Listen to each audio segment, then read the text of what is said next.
তৃতীয় দফায় আরও ১১৩ জন ভারতীয় অবৈধ অভিবাসীকে ফেরত পাঠিয়েছে যুক্তরাষ্ট্র। রোববার গভীর রাতে তাদের বহনকারী মার্কিন বিমানটি পাঞ্জাবের অমৃতসরে অবতরণ করে।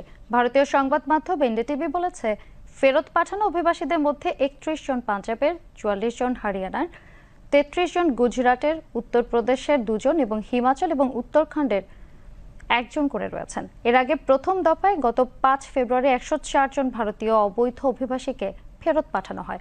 সামরিক বিমানে করে এসব অভিবাসীদের হাতকড়া পরিয়ে পাঠানো হয়েছিল। গত শনিবার দ্বিতীয় দফায় ১১৬ জন ভারতীয়কে পাঠানো হয়েছে ফেরত। তাদের সঙ্গেও একই ধরনের আচরণ করা হয়েছে বলে ভুক্তভোগীরা অভিযোগ করেছেন। তবে সবশেষ তৃতীয় দফায় পাঠানো ভারতীয়দের হাতকড়া পরিয়ে পাঠানো হয়েছে কিনা এখনো তা জানা যায়নি। ভারতীয়দের এভাবে অপমান করে ফেরত পাঠানো নিয়ে দেশটির রাজনীতিতে চলছে তুমুল আলোচনা। এ নিয়ে ভারতের পররাষ্ট্রমন্ত্রী এস জয়শঙ্কর বলেছেন, যুক্তরাষ্ট্র থেকে বিতাড়িত ভারতীয়দের সঙ্গে দুর্ব্যবহার না করার জন্য মার্কিন যুক্তরাষ্ট্রের সঙ্গে যোগাযোগ করছে কেন্দ্রীয় সরকার। দ্বিতীয় মেয়াদে ক্ষমতা গ্রহণের পরে যুক্তরাষ্ট্রে থাকা অভিবাসন প্রত্যাশীদের বিরুদ্ধে নির্বাহী আদেশ জারি করেন প্রেসিডেন্ট ডোনাল্ড ট্রাম্প। দেশের বিভিন্ন জায়গায় শুরু হয় অভিবাসন প্রত্যাশীদের ধরপাকড় এবং নিজ দেশে ফিরিয়ে দেওয়ার কার্যক্রম।